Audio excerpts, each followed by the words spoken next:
kita harus tunduk dengan sunnah. Ya akhi, ini sunnah Nabi. Coba lihat orang rasionalis. Suatu ketika saya berdialog di antara seorang rasionalis, apa kata dia? Pak Ustaz, kita tidak bisa titik temu. Kenapa?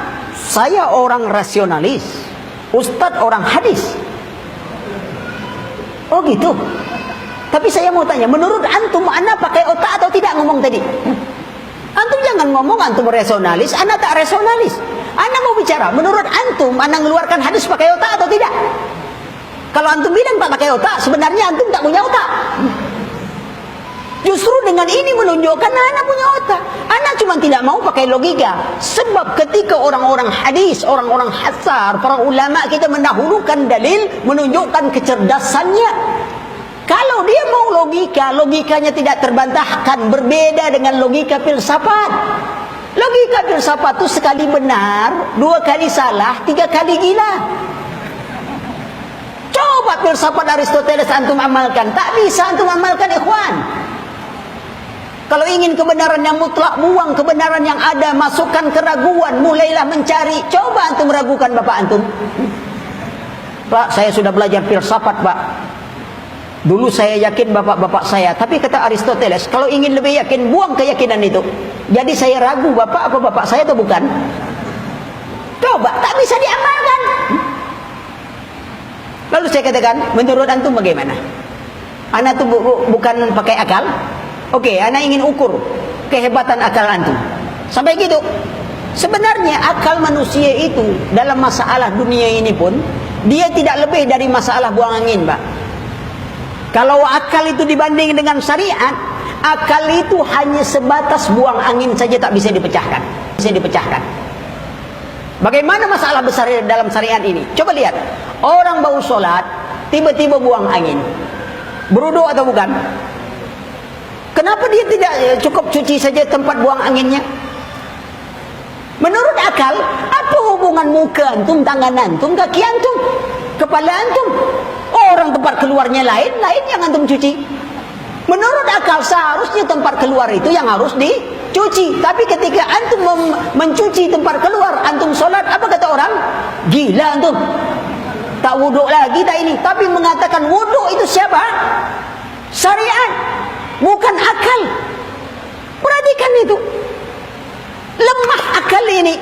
Tunduk dalam masalah buang angin aja harus tunduk pada syariat. Lalu dalam masalah dunia yang demikian besar, antum mengandalkan otak. Tak bisa ya akhi.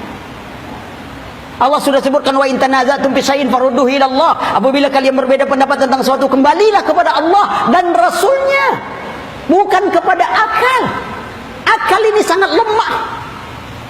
Angin ada, bentuk angin tak ada yang tahu. Masuk dalam minyak jadi minyak angin, masuk kereta, kereta angin, masuk dalam badan, masuk angin, kentut keluar angin.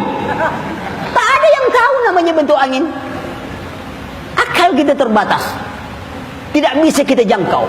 Maka kembalikan kepada, karena tingginya syariah, maka agungkan. Ketika hadis sudah datang, antum tidak punya pilihan yang lain, tidak punya.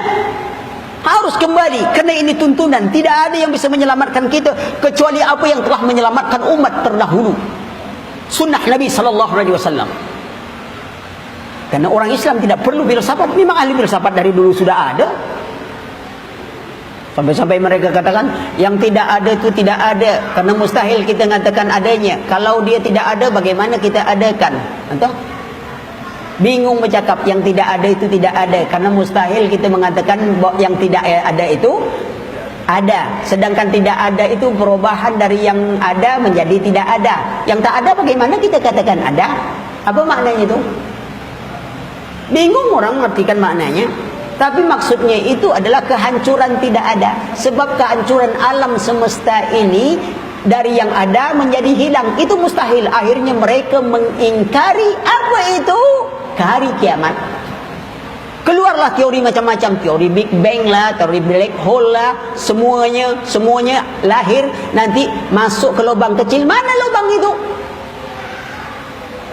Ada lubang di alam semesta ini yang menyedot semuanya masuk ke lubang itu, sehingga habis semua barang yang ada, semua gravitasi saja. Khayal.